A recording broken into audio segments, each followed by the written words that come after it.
دوستو یہ کہانی شروع ہوتی ہے 13 اکتوبر 1972 کو جب ایک رگبی ٹیم اپنے آخری میچ کے لیے امریکہ سے سفر پر روانہ ہوئی۔ یہ ایک عام سی فلائٹ تھی۔ کھلاڑی جوش و خروش سے بھرے ہوئے تھے۔ ان میں سے بہت سے پہلی بار جہاز میں بیٹھے تھے اور اکثر اپنی زندگی میں پہلی بار اپنے ملک سے باہر جا رہے تھے۔ کچھ کھلاڑیوں کے ساتھ ان کے خاندان کے افراد بھی تھے جو ان کی حوصلہ افزائی کے لیے ساتھ سفر کر رہے تھے۔ جہاز نے پرواز بھری اور انڈیز کے پہاڑی سلسلے کی طرف بڑھنے لگا جو چلی کے اوپر واقع ہے۔ سب کچھ بالکل ٹھیک لگ رہا تھا۔ کھلاڑی خوش تھے۔ کھڑکیوں سے برف سے ڈھکی ہوئی بلند چوٹیوں کا دلکش منظر دیکھ کر لطف اندوز ہو رہے تھے۔ کسی کے وہم و گمان میں بھی نہیں تھا کہ چند ہی لمحوں بعد ایک ہولناک حقیقت ان کا انتظار کر رہی تھی۔ اچانک موسم نے کروٹ لی۔ ایک شدید برفانی طوفان نے جہاز کو اپنی لپیٹ میں لے لیا۔ طیارہ فضا میں بری طرح ہچکولے کھانے لگا۔ جہاز میں سوار ہر شخص خوفزدہ ہو گیا۔ ایک مسافر نے سب کو تسلی دینے کی کوشش کی اور کہا کہ پہاڑوں کے اوپر پرواز کے دوران جھٹکے آنا معمول کی بات ہے، کوئی خطرہ نہیں، سب کچھ ٹھیک ہو جائے گا دوستو۔ لیکن حالات سنبھلنے کی بجائے مزید بگڑنے لگے۔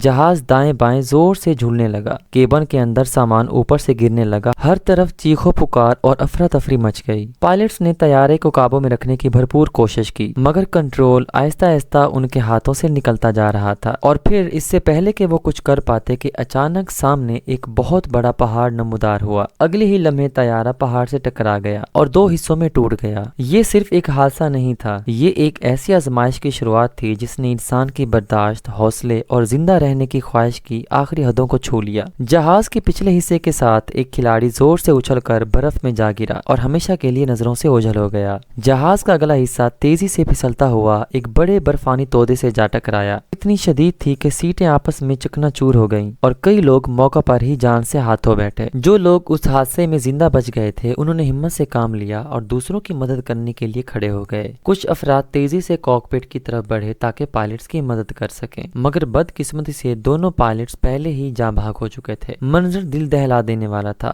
ہر طرف خون پھیلا ہوا تھا اور لاشیں بکھری پڑی تھی۔ جہاز میں کل 45 افراد سوار تھے۔ حادثے کے فوراً بعد 18 افراد اپنی جان گنوا بیٹھے اور صرف 27 لوگ زندہ بچے۔ جہاز چونکہ شام کے وقت روانہ ہوا تھا اس لیے اندھیرا بہت جلد چھا گیا۔ باہر کا درجہ حرارت خطرناک حد تک گرنے لگا جس سے سردی ناقابل برداشت ہوتی جا رہی تھی۔ برفانی ہواؤں سے بچنے کے لیے انہوں نے جو کچھ بھی ہاتھ میں آیا استعمال کیا، سامان، ٹوٹے ہوئے حصے، حتیٰ کہ جان سے گزر جانے والوں کی باقیات تک، تاکہ ٹوٹے ہوئے جہاز کے کھلے حصوں کو بند کیا جا سکے۔ سب لوگ ایک دوسرے کے ساتھ سمٹ کر بیٹھ گئے صرف اس امید پر کہ جسم کی حرارت سے زندگی بچی رہے۔ ان کی حالت بیان سے باہر تھی۔ وہ ابھی تک شدید صدمے میں تھے اور یہ حقیقت سمجھ چکے تھے کہ زندہ رہنا آسان نہیں ہوگا۔ دوستو کسی نہ کسی طرح انہوں نے وہ رات تو گزار لی۔ اگلی صبح جب سورج نکلا تو ایک اور دل توڑ دینے والی خبر سامنے آئی۔ شدید سردی کی وجہ سے مزید 4-5 افراد جان سے ہاتھ دھو بیٹھے تھے۔ لیکن ایک اچھی خبر یہ بھی تھی کہ طوفان ختم ہو چکا تھا اور موسم کچھ حد تک پرسکون دکھائی دے رہا تھا۔ جب وہ جہاز سے باہر نکلے تو جہاں تک نظر جاتی تھی بس سفید برف ہی برف تھی۔ انہوں نے فوراً محسوس کر لیا کہ اس جگہ زیادہ دیر ٹھہرنا ناممکن ہے۔ نہ کوئی گھر، نہ کوئی جانور، نہ ایک درخت، نہ کوئی پودا، ایسی کوئی چیز موجود نہیں تھی جو ان کی بقا میں مدد کر سکے۔ سب سے پہلے انہوں نے جہاز کی سیٹیں نکالی تاکہ اندر سونے کے لیے جگہ بنائی جا سکے۔ پھر زخمی افراد کو دھوپ میں لٹایا گیا تاکہ ان کے جسم گرم ہو سکیں۔ انہوں نے برف کو آہستہ آہستہ پگھلا کر پینے کا پانی جمع کیا جس کے لیے ان کو کافی محنت کرنا پڑی۔ تمام مسافروں کا سامان اکٹھا کیا گیا اور ایک ایک چیز کو غور سے دیکھا گیا تاکہ کوئی چیز کارآمد مل سکے۔ جو بھی ضروری چیز ملتی اسے الگ ایک سوٹ کیس میں رکھ دیا جاتا۔ کچھ زندہ بچ جانے والوں نے ان افراد کی لاشیں جہاز سے باہر منتقل کی اور انہیں برف میں ڈھانپ دیا تاکہ خراب نہ ہوں۔ ان کی خواہش تھی کہ جب ریسکیو آئے تو جو لوگ اس دنیا سے جا چکے تھے انہیں عزت کے ساتھ واپس ان کے گھر تک پہنچایا جا سکے۔ جب حالات کچھ حد تک ٹھیک ہوئے تو انہیں تھوڑی سی تسکین محسوس ہوئی مگر جلد ہی بھوک نے اپنی موجودگی کا احساس دلا دیا۔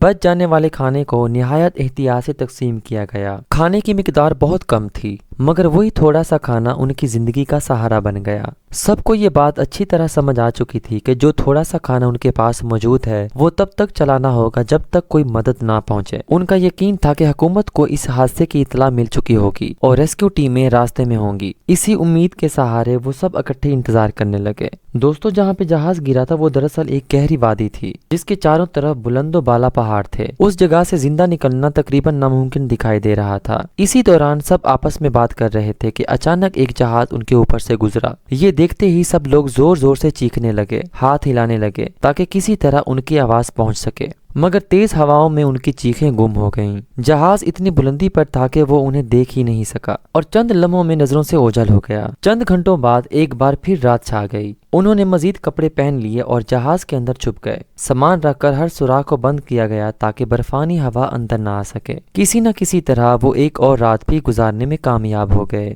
اگلی صبح ایک شخص جس کا نام نینڈو تھا، جو حادثے کے بعد سے بے ہوش پڑا تھا، آخر کار ہوش میں آ گیا۔ اس کی حالت نہایت کمزور تھی، وہ ٹھیک طرح سے کھڑا بھی نہیں ہو پا رہا تھا۔ پھر بھی وہ گھسیٹتا ہوا اپنی بہن کے پاس پہنچا اور اسے گلے لگا لیا۔ جب اس نے اپنے والدین کے بارے میں پوچھا تو اسے بتایا گیا کہ اس کے چچا اور اس کے والد اس دنیا سے چلے گئے۔ یہ سن کر اس کا دل ٹوٹ گیا اور وہ شدید غم میں ڈوب گیا۔ دوسری طرف باقی لوگ ایک بار پھر برف پگھلا کر پانی جمع کرنے لگے اور اسے پینے لگے۔ انہوں نے برف پر ایک بڑا سا ایکس بنا دیا تاکہ اوپر سے گزرنے والے جہاز انہیں دیکھ سکیں۔ کچھ ہی دیر بعد ایک اور جہاز آسمان میں نمودار ہوا۔ سب لوگ خوشی سے جھوم اٹھے۔ انہوں نے شیشے کے ٹکڑوں سے سورج کی روشنی منعکس کر کے توجہ حاصل کرنے کی کوشش کی، لیکن یہ جہاز بھی انہیں دیکھے بغیر آگے بڑھ گیا۔ اس کے باوجود وہ پر امید رہے۔ انہیں لگا کہ شاید پائلٹ نے کچھ دیکھ لیا ہو اور جلد ہی مدد پہنچ جائے گی۔ ایک اور رات اسی انتظار میں گزر گئی مگر کوئی ریسکیو نہ آیا۔ اب انہیں حقیقت کا سامنا کرنا پڑا کیونکہ کوئی بھی ان کی مدد کرنے کے لیے نہیں آ رہا تھا۔ تب انہوں نے سوچنا شروع کیا کہ اس ویران جگہ سے خود کو کیسے بچایا جائے۔ انہیں یاد آیا کہ جہاز کے پچھلے حصے میں کچھ بیٹریاں موجود تھیں۔ اگر وہ بیٹریاں واپس لے آئیں تو شاید جہاز کا ریڈیو چلا کر باہر کی دنیا سے رابطہ کیا جا سکتا تھا۔ سب نے اس منصوبے پر اتفاق کیا مگر یہ کام بالکل بھی آسان نہیں تھا۔ حادثے کے وقت جہاز کا پچھلا حصہ الگ ہو چکا تھا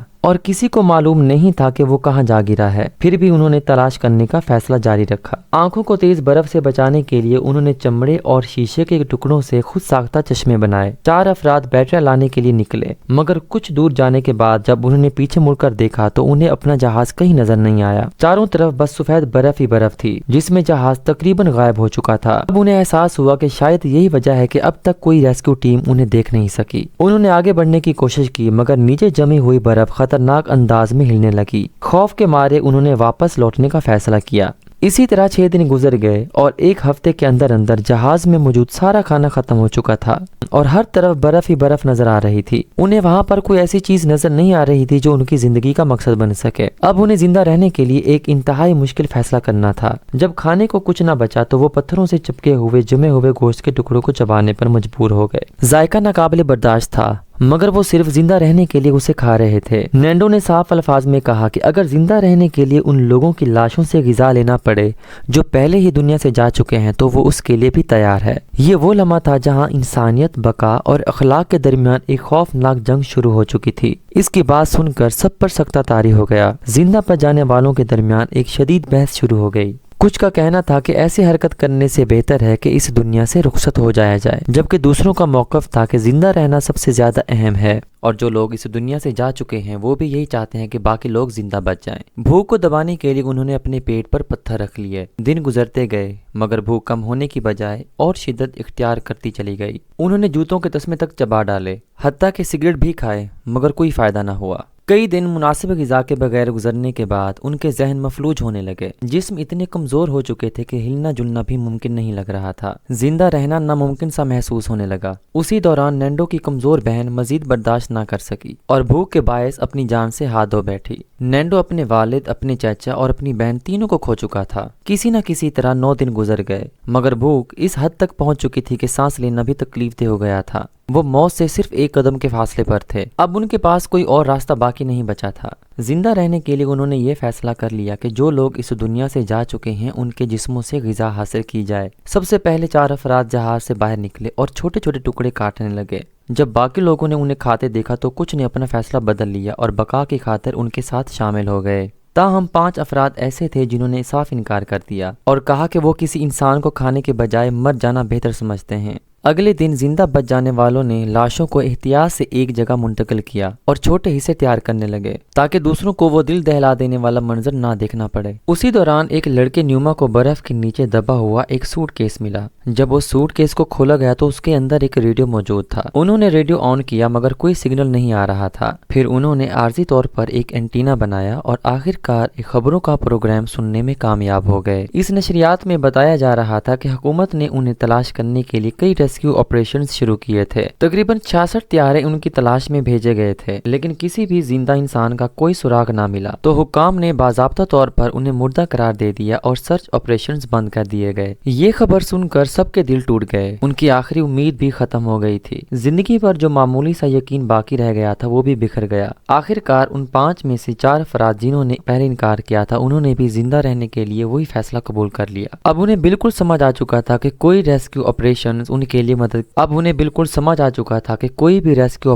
ان کے لیے نہیں آنے والا۔ اگر وہ زندہ رہنا چاہتے ہیں تو انہیں خود ہی اپنی مدد کرنی ہوگی۔ اگر وہ زندہ رہنا چاہتے ہیں تو انہیں خود ہی کچھ کرنا ہوگا اور اس ویران جگہ سے بچ نکلنا ہوگا۔ 3 زندہ بچ جانے والے افراد نے دوبارہ جہاز کے پچھلے حصے کی تلاش کا فیصلہ کیا تاکہ بیٹریاں حاصل کی جا سکیں۔ بیٹریاں حاصل کر کے وہ ریڈیو کو چلا کر باہر کی دنیا سے رابطہ کرنا چاہتے تھے تاکہ لوگ جان سکیں کہ وہ ابھی زندہ ہیں۔ یہ تینوں دوبارہ اپنے سفر پر نکلے۔ گھنٹوں چلنے کے بعد انہوں نے برف پر پھیلے ہوئے جہاز کے ٹوٹے ہوئے ٹکڑے دیکھے۔ اسی دوران انہیں وہ کھلاڑی بھی مل گیا جو حادثے کے وقت الگ ہو گیا تھا۔ انہوں نے اس کی لاش کو عزت سے دفن کیا اور آگے بڑھتے رہے، یہ یقین رکھتے ہوئے کہ پچھلا حصہ قریب ہی کہیں ہوگا۔ سرد پہاڑوں میں گھنٹوں کی چڑھائی کے بعد وہ انتہائی تھک گئے تھے۔ برفانی ہواؤں کی شدت کی وجہ سے سانس لینا بھی مشکل ہو گیا تھا۔ جب رات ہوئی تو انہوں نے ایک بڑے پتھر کے نیچے پناہ لے کر آرام کرنے کا فیصلہ کیا۔ صبح جب وہ ہوش میں آئے تو خود کو برف کے نیچے دبا ہوا پایا۔ ان کے جسم شدید سردی کی وجہ سے جم چکے تھے۔ ایک کے آنکھوں کے ارد گرد برف جم گئی تھی جس کی وجہ سے دیکھنا مشکل ہو گیا تھا۔ باقی 2 افراد بامشکل کھڑے ہو سکے۔ انہیں آگے تلاش جاری رکھنے کی طاقت نہیں رہی، لہٰذا وہ ایک دھاتی شیٹ پر بیٹھ کر پہاڑ سے سلائیڈ کرتے ہوئے واپس جہاز پہنچ گئے۔ جب وہ بغیر کسی کامیابی کے واپس آئے تو سب دوبارہ دل شکستہ ہو گئے۔ وہ آخری شخص جس نے پہلے انسانی گوشت کھانے سے انکار کیا تھا آخر کار مجبور ہو گیا اور زندہ رہنے کے لیے کھانے لگا۔ پھر وہ خاموشی سے لیٹ گیا اور مکمل طور پر مایوس ہو گیا۔ دن گزرتے رہے اور کسی نہ کسی طرح وہ 17 دن زندہ رہے، مگر موسم اور بھی خراب ہو گیا۔ پہلے 5 دنوں میں باہر کا طوفان اتنی خطرناک ہو گیا تھا کہ سب جہاز میں سیکیورٹی کے لیے جمع تھے کہ اچانک ایک زبردست طوفان ٹوٹ پڑا اور کیبن برف سے بھر گیا۔ بہت سے زندہ بچ جانے والے برف میں دب گئے۔ جو اوپر بچے تھے وہ خوف زدہ تھے، مگر انہوں نے ہمت سے کام لیا اور برف کھودنی شروع کی اور اندر دبے لوگوں کو باہر نکالا۔ سب وقت پر بچ گئے سوائے ایک لڑکی کے جو گہری برف میں دبی ہوئی تھی۔ جب وہ صدمے سے مکمل طور پر باہر آئے تو انہوں نے ایک اور عجیب گرج کی آواز سنی۔ جب انہوں نے دیکھا تو ایک اور زبردست طوفان ان کی طرف بڑھ رہا تھا جو پہلے سے کہیں زیادہ طاقتور لگ رہا تھا۔ دوسرا طوفان ٹوٹ پڑا اور پھر دوبارہ ان سب کو برف میں دبا دیا۔ طوفان اتنا شدید تھا کہ پورا جہاز برف میں چھپ گیا تھا۔ کچھ لوگ فوراً جان سے ہاتھ دھو بیٹھے تھے، جو اندر دبے تھے ان کے پاس کوئی اور راستہ نہیں تھا۔ ایک شخص نے فوراً جہاز کے اوپر سوراخ کیا تاکہ ہوا اندر آ سکے اور ان کے دم نہ گھٹیں۔ انہوں نے بہت دعائیں کی کہ مزید برف نہ پڑے ورنہ وہ ہمیشہ کے لیے پھنس جائیں گے۔ کچھ گھنٹوں کے بعد انہوں نے ہمت کی اور 8 لاشوں کو جہاز کے کونے میں منتقل کیا۔ اب وہ 18 دن اس پہاڑ میں زندہ رہے تھے اور بھوک ناقابل برداشت ہو گئی تھی۔ زندہ رہنے کا واحد راستہ یہی تھا کہ وہ مردہ لوگوں کے جسموں سے غذا حاصل کرتے، مگر یہ انتہائی تکلیف دہ تھا کیونکہ یہ لوگ ان سب کے ساتھی اور دوست تھے۔ یہ منظر دیکھ کر ایک لڑکا نیوما اپنے جذبات پر قابو نہ پا سکا۔ وہ غصے میں آ گیا اور جہاز کی کھڑکی پر زور زور سے مارنے لگا۔ ایک شیشے کا ٹکڑا اس کی ٹانگ میں چبھ گیا، مگر اس نے ہمت سے کام لیا اور وہ برف کے اوپر سوراخ کھودتا رہا۔ 2 دن مسلسل کوشش کے بعد وہ آخر کار ایک کھڑکی کھولنے میں کامیاب ہو گئے۔ ایک ایک کر کے سب لوگ دبے ہوئے جہاز سے باہر نکلے۔ دن کی روشنی دیکھ کر وہ ایسا محسوس کر رہے تھے کہ جیسے موت کی قید سے آزاد ہو گئے ہوں۔ انہوں نے زندہ رہنے کی خوشی منائی اور پھر جہاز کے ارد گرد برف ہٹانا شروع کی تاکہ اسے آزاد کیا جا سکے۔ نیوما نے محسوس کیا کہ برف نے اس کی ٹانگ کی حس کو ختم کر دیا ہے، لہٰذا اسے درد محسوس نہیں ہو رہا تھا۔ اس نے زخمی ٹانگ کو نظر انداز کر کے اپنا کام جاری رکھا۔ اب سورج نکل چکا تھا